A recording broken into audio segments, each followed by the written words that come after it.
नमस्कार, जय हिंद। जीएम के ऑनलाइन क्लासेज यूट्यूब चैनल में आप सभी का स्वागत है। रोज़ हम आपके लिए जीके की प्रैक्टिस कराते हैं। आप भी प्रैक्टिस कीजिए और देखिए कितने प्रश्न सही होते हैं। चलो शुरू करते हैं। अभी तक आपने चैनल को सब्सक्राइब नहीं किया है तो प्लीज़ सब्सक्राइब कर ले और प्लीज़ वीडियो को लाइक ज़रूर कीजिए। आज हम आपको भारत की नदियों के बारे में महत्वपूर्ण प्रश्न बताएंगे। ऐसे हर महत्वपूर्ण प्रश्न है जो हर प्रतियोगी परीक्षा यानी एसएससी, यूपीपीसीएस और सीडीएस, आरएस, आईएएस जो भी परीक्षाएं होती है उनमें भारत की नदियों के बारे में कुछ न कुछ महत्वपूर्ण प्रश्न पूछे जाते हैं। तो इन प्रश्नों की जानकारी के लिए आज हम आपको जीएम के ऑनलाइन क्लासेज में भारत की नदियों के बारे में कुछ प्रश्न बताते हैं। ऐसे प्रश्नों को देखने के लिए वीडियो को एंड तक ज़रूर देखें। तो चलते हैं प्रश्न की ओर। आपका पहला प्रश्न है, भारत की नदियों में कौन कर्क रेखा को 2 बार पार करती है? भारत की नदियों में कौन सी जो नदी है वो कर्क रेखा को 2 बार पार करती है? भारत की नदियों में माही नदी। भारत की नदियों में माही नदी जो है वो कर्क रेखा को 2 बार पार करती है। आपका दूसरा प्रश्न है, बेतवा नदी कहाँ से निकलती है? बेतवा नदी कहाँ से निकलती है? बेतवा नदी कहाँ से निकलती है? बेतवा नदी निकलती है विंध्यन पहाड़ियों से। विंध्यन पहाड़ियों से निकलती है बेतवा नदी। आपका तीसरा प्रश्न है, पूर्वोत्तर भारत से निकलने वाली सबसे लंबी नदी सुरमा किस देश में बहती है? पूर्वोत्तर भारत से निकलने वाली सबसे लंबी नदी सुरमा किस देश में बहती है? पूर्वोत्तर भारत से निकलकर बहने वाली सबसे लंबी नदी सुरमा है जो बांग्लादेश से नदी सुरमा बांग्लादेश में बहती है, बांग्लादेश में। आपका चौथा प्रश्न है, सतलज नदी किस दर्रे से होकर भारत में प्रवेश करती है? सतलज नदी किस दर्रे से होकर भारत में प्रवेश करती है? सतलज नदी सिपकिला से होकर भारत में प्रवेश करती है। सतलज नदी सिपकिला से होकर भारत में प्रवेश करती है, सिपकिला दर्रे से होकर। सिपकिला एक दर्रे का नाम है। जो सतलज नदी है वो सिपकिला दर्रे से होकर भारत में प्रवेश करती है, सिपकिला दर्रे। आपका पांचवा प्रश्न है, व्यास नदी जो हिमाचल और पंजाब से होकर बहती है किस नदी से मिलती है? व्यास नदी है जो हिमाचल और पंजाब से होकर बहती है तो वह किस नदी में मिलती है? तो वह मिलती है नदी से, सतलज नदी से। व्यास नदी जो हिमाचल और पंजाब से होकर बहती है वह सतलज नदी में जाकर मिलती है। आपका छठा प्रश्न है, तिब्बत से निकलने वाली वह कौन सी नदी है जो अरुणाचल प्रदेश से होकर भारत में प्रवेश करती है? तिब्बत से निकलने वाली वह कौन सी नदी है जो अरुणाचल प्रदेश से होकर भारत में प्रवेश करती है? तिब्बत से निकलने वाली वह नदी है ब्रह्मपुत्र नदी। ब्रह्मपुत्र नदी जो तिब्बत से निकलकर अरुणाचल प्रदेश से होकर भारत में प्रवेश करती है, ब्रह्मपुत्र नदी। आपका सातवां प्रश्न है, किस नदी के ऊपरी भाग में मीठा पानी परंतु निचले भाग में खारे जल का प्रवाह मिलता है? किस नदी के ऊपरी भाग में मीठा पानी परंतु निचले भाग में खारे जल का प्रवाह मिलता? ऊपर मीठा और निचले भाग में खारा, वह कौन सी नदी है? वह है लूणी नदी, राजस्थान में वह नदी है लूणी नदी।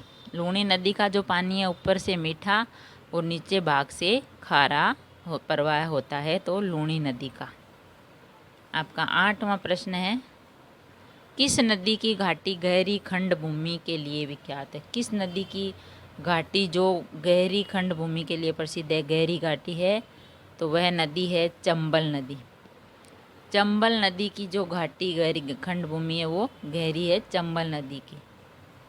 आपका 9वां प्रश्न है, भारत और बांग्लादेश के बीच एक जिस नदी को लेकर विवाद है उस नदी का क्या नाम है? भारत और बांग्लादेश के बीच एक जिस नदी को लेकर विवाद है तो उस नदी का नाम क्या है? उस नदी का नाम है तीस्ता नदी। तीस्ता नदी। भारत और बांग्लादेश के बीच एक जिस नदी को लेकर विवाद है उस नदी का नाम है तीस्ता नदी। आपका 10वां प्रश्न है, कालिंदी नदी का दूसरा नाम क्या है? कालिंदी नदी का दूसरा नाम क्या है?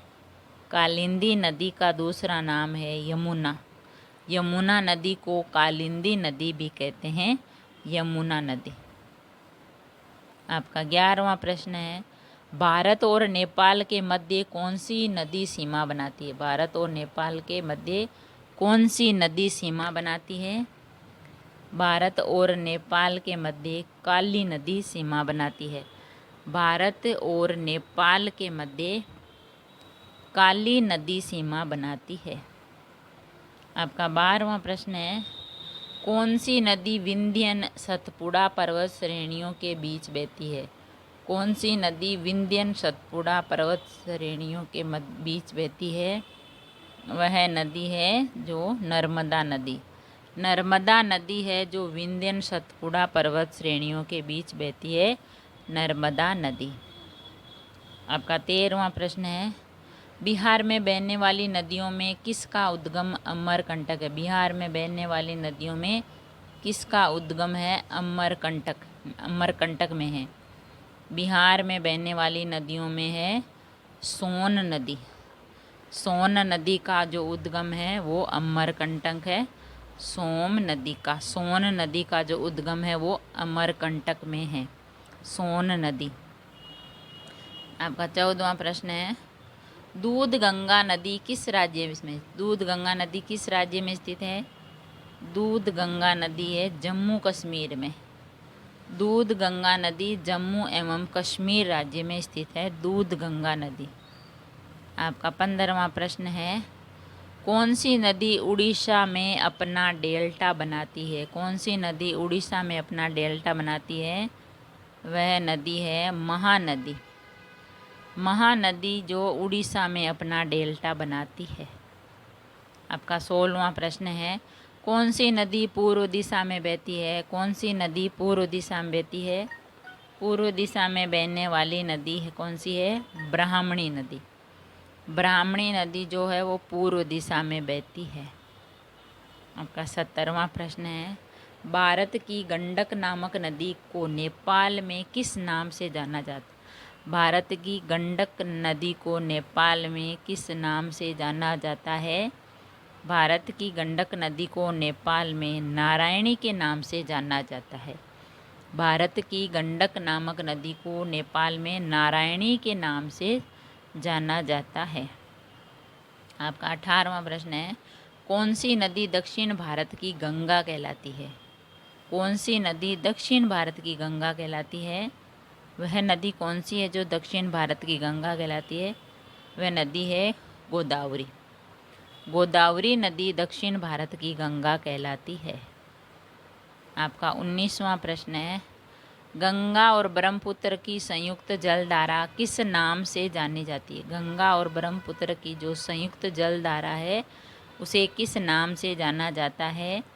गंगा और ब्रह्मपुत्र की जो संयुक्त जलधारा है उसको मेघना के नाम से जाना जाता है, मेघना के नाम से। आपका 20वां प्रश्न है, भागीरथी नदी निकलती है। भागीरथी नदी निकलती है। भागीरथी नदी कहाँ से निकलती है?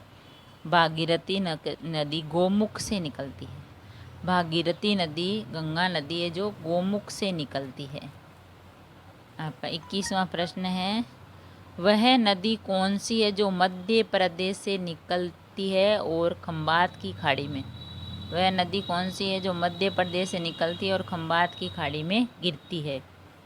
वह नदी है जवाई नदी।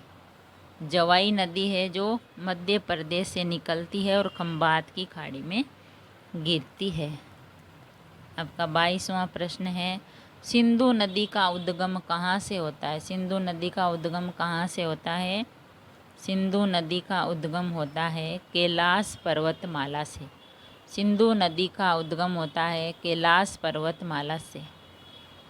आपका 23वां प्रश्न है, अलकनंदा के साथ वह नदी कौन सी है जिसके संगम पर रुद्रप्रयाग स्थित है? अलकनंदा नदी के साथ वह नदी कौन सी है जिसके संगम पर रुद्रप्रयाग स्थित है? वह नदी है मंदाकिनी।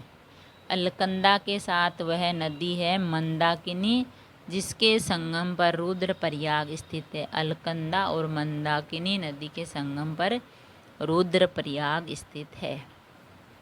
आपका 24वां प्रश्न है, किस नदी का उद्गम मध्य प्रदेश से होता है? किस नदी का उद्गम मध्य प्रदेश से होता है? तो किस नदी का उद्गम होता है?